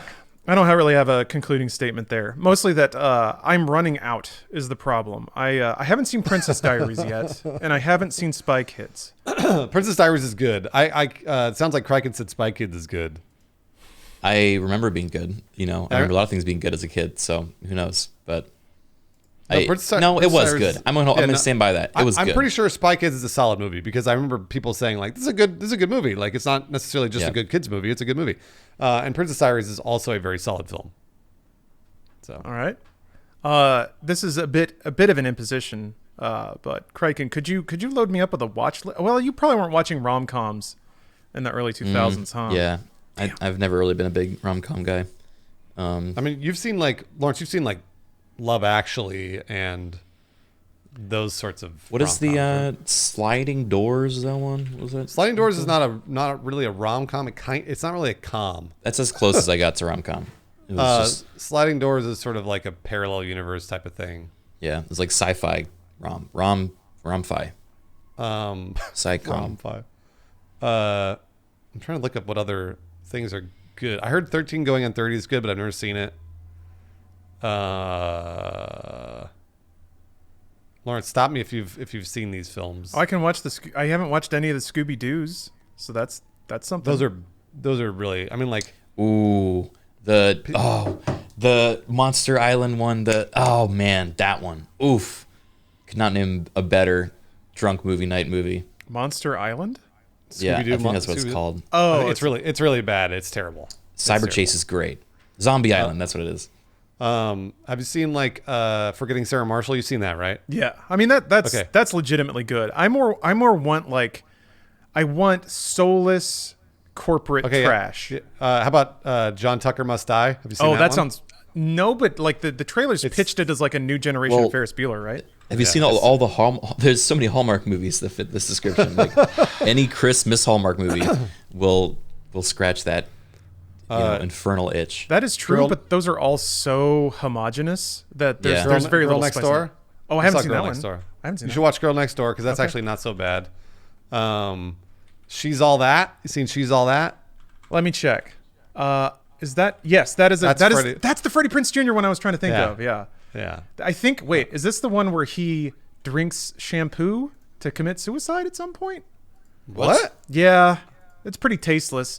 I didn't actually know, but apparently Freddie Prinze Jr. Well, he's June because he has a dad, like all of us do. But apparently his dad committed suicide. So, And so he will Oh. too? they cast What? him in a movie where he gets so upset about not dating some girl that he tries to kill himself by drinking shampoo. Are you kidding me? Yeah. That is insane. I think it was this one. Was it this one? I think She's All That is like I gotta keep clicking through because they're starting to blend together now. Also, Never Been Kissed. That one was Yeah. actually pretty good. Drew Never Barrymore's Been a Kissed. treasure. Also, What a Girl Wants, Amanda Bynes. I don't know. I never saw it. Haven't seen that one. That one's good. I Yeah. got That's Bynes. definitely a rom-com, though, if you want that. beautiful. That's exactly what I'm looking for. Let's see here. What else we Now, got? Hilary Duff started taking over the rom-com stuff at some point, right? Yeah, there's a few of those. I got to get into Duff Wave. Man, these are all... Duff Wave. Wow. Oh, Can't Hardly Wait. Can't Hardly Wait. Ooh. Seth Green is wearing those stupid goggles above his eyes. That You got to watch that one. I You have gotta watch seen that one, but I'll watch it Okay, again. all right. Yeah. Because, yeah, everybody wants to be the cool goggles guy. not Also, in go ahead. I was going to say, Not Another Teen Movie is a parody, and it's awesome, by the way. You should watch it if you haven't seen it. Yeah, wait, is that the one? I get it mixed up with Scary Movie, bizarrely. They're very, very similar. They're very, very similar, but they're both very funny. So, I don't know why this is coming to me, but when I was a kid, this was when I was starting to get interested in watching bad movies just for the sake of like understanding that they're bad and like appreciating it for that. But there was a movie that I remember watching that was called The Kid with the X-Ray Eyes. And that's it. Like that's the whole premise. It's a kid who gets X-ray goggles, or it's like X-ray fucking glasses. okay. And then the rest of the movie is him using the glasses to see through things. What's the conflict? I don't think there was one. Oh, okay. All right. Well, Oh, the I think kid. it was. He gets okay, so this is from the IMDb summary. Okay. Justin and his uncle find X-ray goggles misplaced by an evil crime ring. The criminals kidnap Justin, his uncle, and the feds, and Justin has to rescue everybody. has to rescue everybody. Yeah. Also, the director So- was directing under a nom de plume, so that's probably good. Oh yeah, that's not. Oh, what? Wow, this is a working director. Oh, I think they're into this director might be deep into the Hallmark cycle now. Look at this. Oh, they are. Yeah, they are. This is crazy. It's full circle. All right, you should watch this then. Everything connects. This dude makes 5 movies a year. Yeah, because Holy- they're easy to Look at make. how They take 30 days to shoot. They use stock footage from other movies in the new, Yeah. like, most recent ones. Okay, let's see. Okay, let me click away from this tab. We got a game now. How many movies do you think Fred Olin Ray has directed that have the word Christmas in the title? Oh boy. I'm gonna say. Hold on. I'm gonna say 30. 30. Oh wow. I was gonna say 12. Okay, hold on. I'm gonna say Criken's 30. in here with 30. Bruce is in He here. can't make a movie with Christmas in the title 30 times, can he? There's been many Christmases. He's right. All right, so let's see. Okay, so the find has 15. Let's make sure that they're all movies. So if we do closest without going over, I think. Yeah, okay. That's it. We're at 15. So Bruce, under Price is Right rules, has won a copy of One Fine Christmas on DVD. Congratulations, Bruce. That's insane. Let's see. That's more than I thought. So here are all of it. The Accidental Christmas, A Christmas Wedding Date, All I Want for Christmas, Christmas in Palm Springs, A Perfect Christmas, The Christmas Gift, A Prince for Christmas, A Christmas in Vermont, A Wedding for Christmas, A Christmas in Royal Fashion, One Fine Christmas. Didn't I already say that one? Yeah, you did already say that. So there's 2 One Fine Christmases? yeah, that's what it sounds like. Maybe you did a remake. A second fine Christmas. Baking Christmas, A Christmas Princess, and A Royal Christmas Engagement. Oh, wow. Ooh, Fiance Killer. He also did Sniper Special Ops, though. We can look at that one. It was in between the Christmas movies. Oh, that one. In between. God. It's That's got quite a total change. Seagal and Van Damme. Hell yeah. Oh, wait, but it's Rob Van Dam. Oh, it's that. Oh, yeah. This is the movie that everybody made fun of because Steven Seagal's in it because he's so fat and he's wearing like the same, but he never does anything. I've actually seen movie reviews of this movie because Steven Seagal doesn't do a thing in the film because he's so like out of shape and overweight and old. And it's like his goatee looks asymmetrical. How did he even do that? Yeah, I just clicked through all the sales on IMDb, and not a single one have Seagal in it. As Jake, let's click on the character. Oh, no photos or quotes yet. Well, there's ground yet to be tilled on IMDb.com. I know we got all those IMDb junkies out here watching and listening. Start with Special Ops Sniper Edition or whatever. Yeah, that was I remember watching a really funny movie review about that movie because it just was like he didn't do a thing. That's awesome. Got his talent fee though. That's what he did. I'm sure he did. I'm sure he got paid his 10 grand or whatever it was to shoot for 4 days. Man, so Bruce, we were discussing a little bit what our Twilight years might look like, or I guess specifically I was discussing, but I never once considered that I might, if I start playing my cards right now, I could probably angle myself into the Seagal retirement, where in general action movies, people invite me on, and I just kind of show up as me for a little bit, collect my check, and I'm gone. I just have to like put on a cut like 80 pounds and grow a goatee. That'll be easy. But don't you have to first establish yourself as an action star and then have the Twilight years be you doing nothing? Oh, sure, but I don't think that'll be the hard part. Oh, okay. Yeah. All right. Well, I'm just wondering. I mean, I'm poised. I'm sorry to bring up a traumatic reference, but I'm like a panther. I'm hunched down and ready. And as soon as I get an email from an agent, any agent out there, if you're listening, Not just yours, just if anyone's just hit me just up. forwarding this to you. I know I don't represent you, and I'm taking no cut, but I think you'd be good for this role. I think Hey, you'd thanks, be a agent. star. Yeah, just lawrence.sontag@lawrence.co.biz. Just send that on over, and we'll get to talking. I have a reel. I don't have headshots yet, but that won't take long. Anyway, like I said, I'm poised and everything's ready. So once that little starting gun goes off, I'm away. I'm just down the track. So Strider in your chat, Lawrence, says Liam Neeson. You could be like Liam Neeson, start your career at 50 years old. Is that true? Did he start acting at 50? That can't be right. no, he probably got pegged cast as an in action, something yeah. at 50. Yeah. Taken was a He's mistake. probably been acting for a long time and then got his break at 50. Yeah, he was in the Haunting. That wonderful. The Haunting is also part of the shitty Y2K that I've been diving in on. Oh, he started doing action movies in his 40s, but I mean, like, he had been acting for years before that. Mm-hmm. Yeah. There's How a old is Liam? really exciting sequence in The Haunting where somebody is trapped on a collapsing spiral staircase, and they like try to get like 10 minutes of tension out of this, and the whole time you're just like, just get off the staircase. Just get off. Just stop being on the thing. What a cool set, though. Wait, is that fucking Owen? Yeah, Owen Wilson. Yeah. What is he doing here? He was in the movie. He's a respected actor. This is such a cool set. I've never seen this movie. Guys, Liam Neeson is 68 years old. He's really old. There it is. Yeah. Whoa.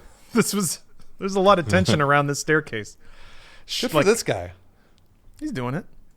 68. Hold on, 58. You got to be in peak physical condition to require 25 camera cuts climbing over a fence. He shot Star Wars Episode 1 when he was like 45. God, that's awesome. Wait, he was a Jedi Master at 45? Yeah. That seems a little early, doesn't it? A little young. Oh, yeah, he must have been like, a prodigy. Well, I guess Qui-Gon had his issues too, right? He didn't get along with the Jedi Council. He didn't really do much, I think about it. Allow me to regurgitate what the internet has said in terms of prequel memes, but people say that Liam Neeson, a.k.a. Qui-Gon Jinn, was actually right in all of his rebellion against the Jedi, and the Jedi were the ones that were overconfident and cocky and closed off to the Force. Yeah. I think every prediction he had came true, sort of thing. Basically, yeah, like he was the one that was sort of doing the things that were right for the Jedi, and the Jedi like Jedi Masters were not. And truthfully they were fucking up right and left in the prequels because they were super overconfident and they kept thinking they knew what was going on. They had no idea. Those Oh, assholes. Yep, they're Bruce, assholes. Yes. both of you guys, but definitely Bruce, because I know how big of a Star Wars fan you are. You would appreciate the thing I streamed last night, which we're definitely be playing again. Did you ever play Mordhau? Oh yeah. There's a Star Wars mod for it that What? is, I'm gonna say, like the best we've got since Jedi Academy for like sword play and like customization of a character and different builds. I had more fun with it than Battlefront, hands down. Better combat than Battlefront. Mordo Star Wars mod. I'm gonna look that up right now. It is insane, and we played a ton of it. You can even like, you can mix and match from like the models your own Star Wars characters. So we had like Yoda's head on Chewie's body using the voice lines of an Ewok. Like, you know, you can do whatever cursed mix you want, but it was incredible. It was very good. This looks fucking awesome. Yeah. Oh my gosh, I would love to do this. Yeah. I got a server set up right now actually, so we'll maybe schedule something like the next week or so. That's rad. Isaac Schulz hit the nail on the head, though. Qui-Gon and Dooku were kind of allied. Qui-Gon just didn't want to leave the Order. If you're referring to that conversation in episode 2... really? Well, Yeah. I mean, Dooku invokes Qui-Gon's name and talks about how they were buds. I don't know if there's more substantiating that, but that one conversation, I watched episode 2 again recently and was like, holy shit, that one conversation kind of exposes just how awesome Dooku was. He doesn't get enough screen time for how much of a badass he was. He didn't really get to do a whole lot. But he was a master manipulator, though. That conversation he had with Obi-Wan, chef's kiss. Like, everything about it was like trying to poke it like vulnerabilities, try to provoke a response out of Obi-Wan, feel out where he was in the situation, try to get him to give up more information than he was going to. Like, it's Which scene was that? It's the one where Obi-Wan gets captured on Geonosis, and then Dooku rolls in, and he's like, "Oh, what are they doing to you, my friend? Oh my God, this is horrible. I'm on your side, though. Like, there's some stuff going on." And like, he hadn't really dropped that he was the leader of the insurgents. Right. But like, what's crazy is Dooku is like, "What if I told you there was a Sith Lord plotting some shit?" Which is totally true, but he told it to him under the context that he was still a Jedi or a good guy. So he told him the truth to manipulate him, which was super badass. I don't know. Super neat. Yeah, no one remembers that scene. Actually, most of episode 2 hinges on that one conversation.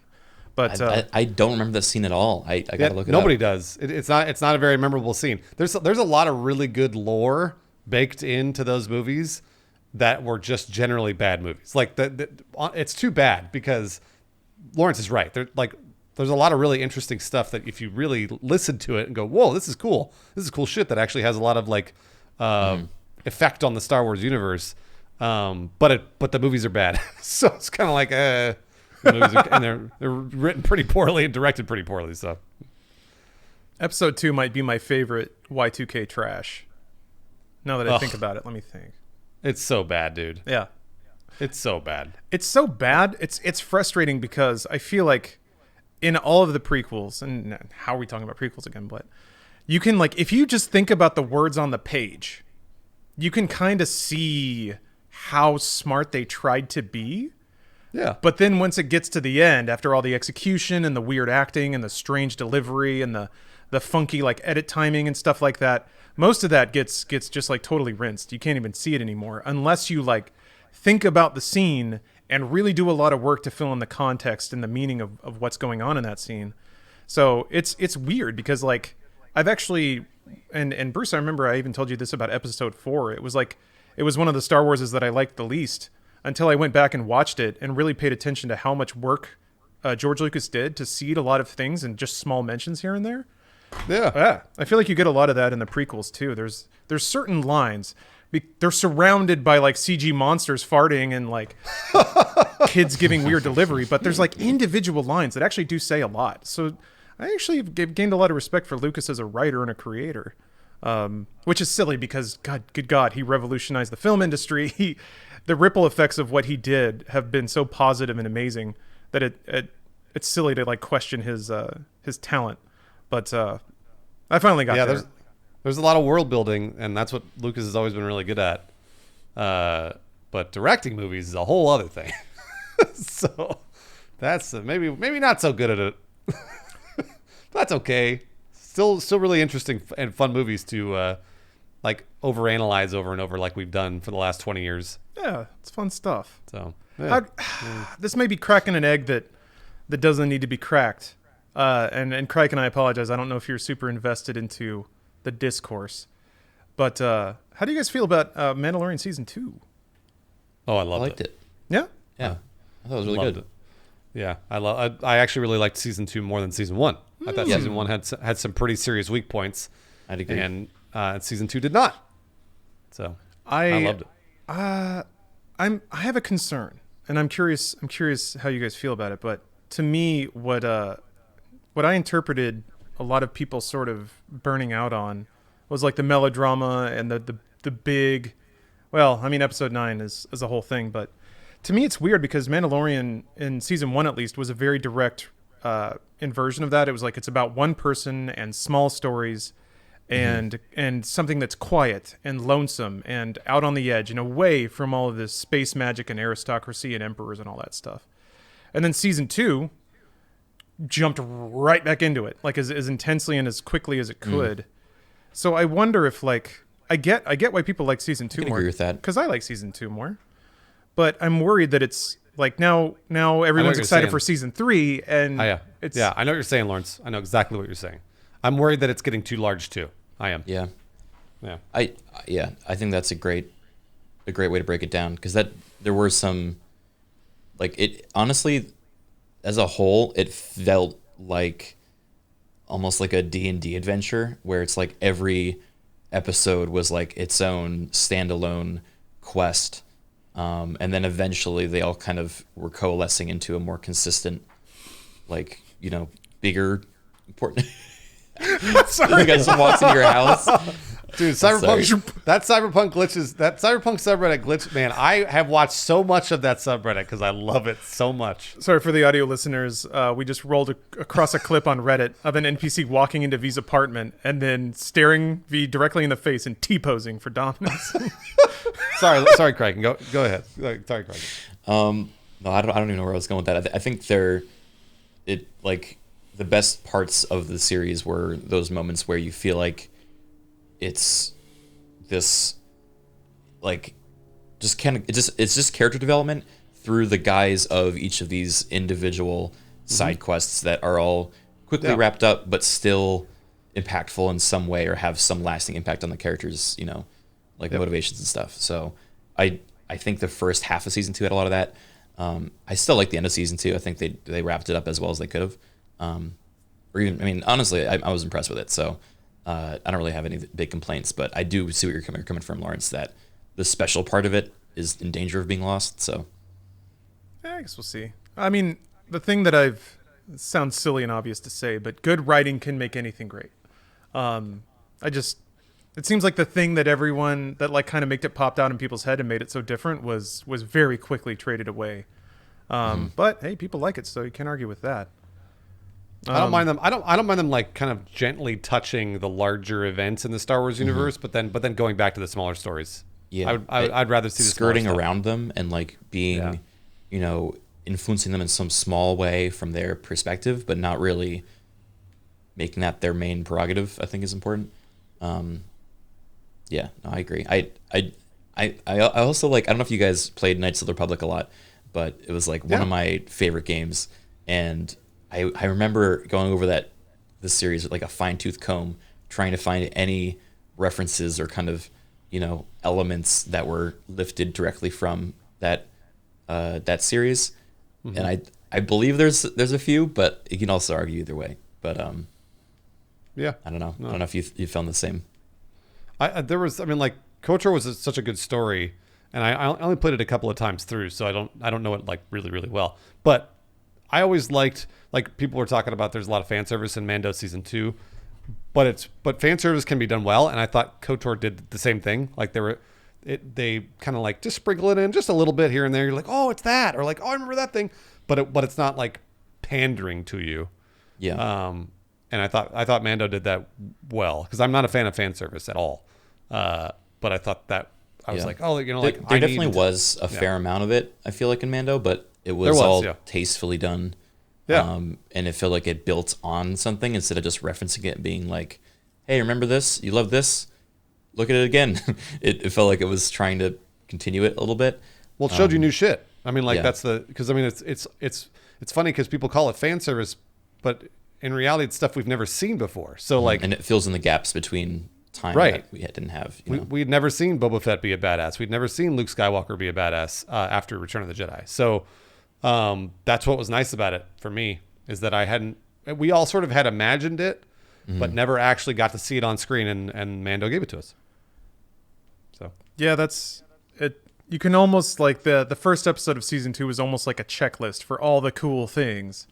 What if there was like a secret cool underground boxing ring, and then Mando's there and he gets in a fight, and then he goes to another place and then they fight a crate dragon because you've heard about them, right? And then he's gonna fight one and he's gonna kill it. And I don't know. I was just like, this is just like so like it's interesting because I feel like Stephanie was bringing this up, how like now game dev studios are hiring developers that grew up playing the games that they're now working on.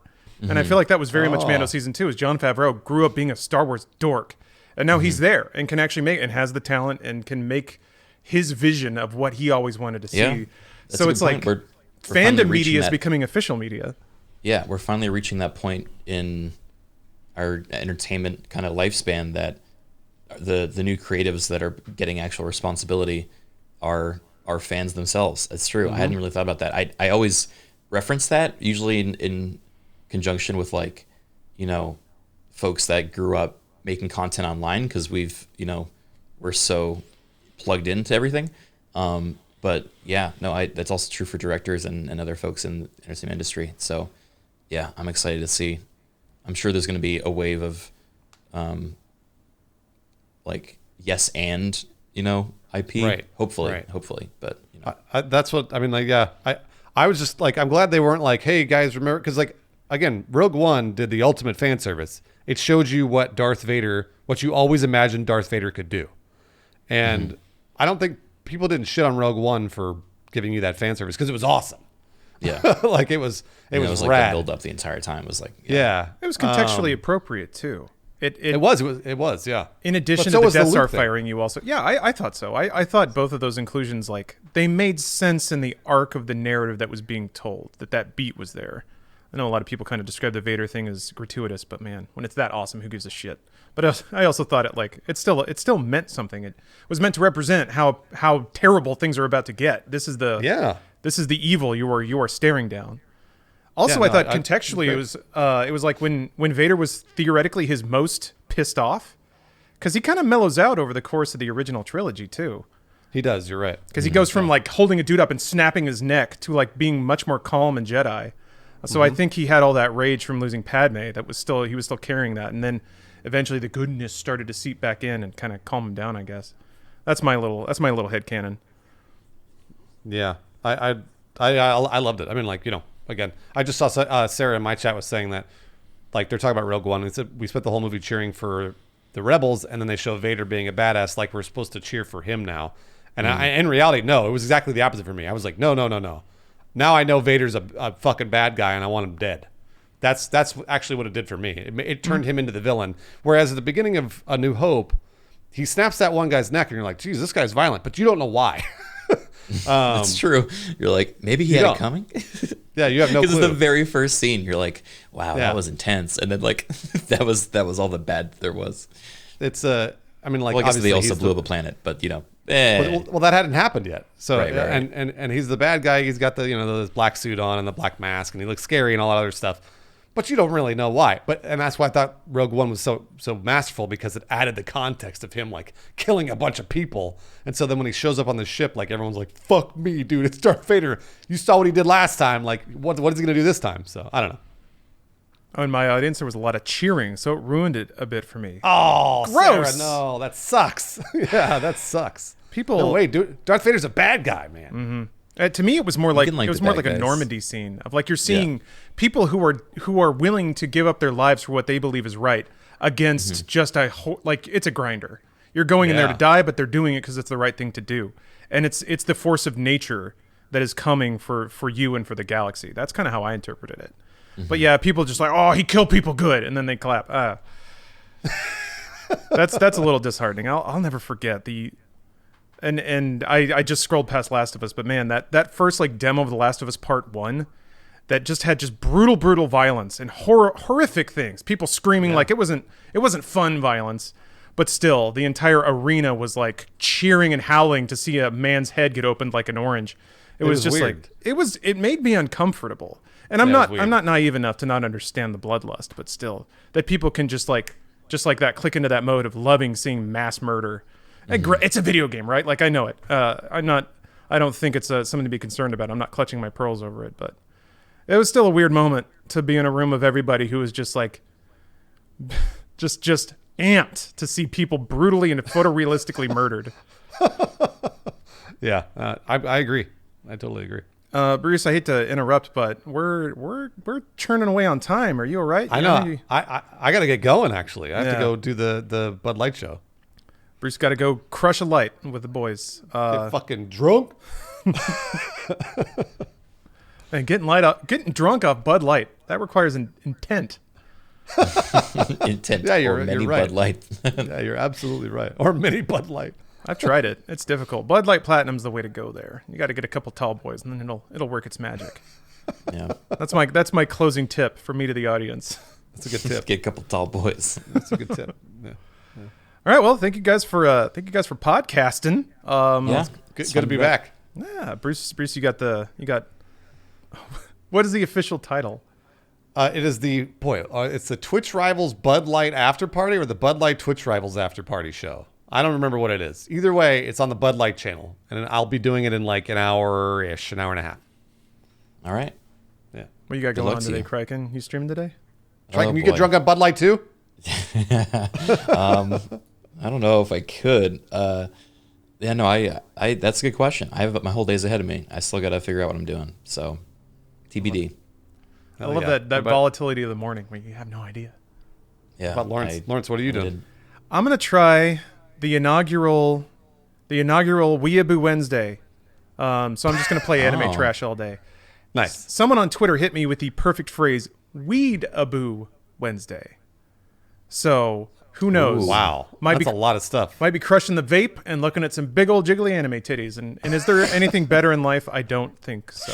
That's a pretty good brand identity for a series. I respect that. Oh, I'll be up to that. But I guess thank you guys. And I don't know what else to say. Well, maybe we'll do one next week. Hopefully, maybe. Who knows? All right, Maybe. We'll see. Who knows? We'll see. We knows. No, we don't. We actually don't. Yeah. All right. I'll see you guys. Bye. Bye.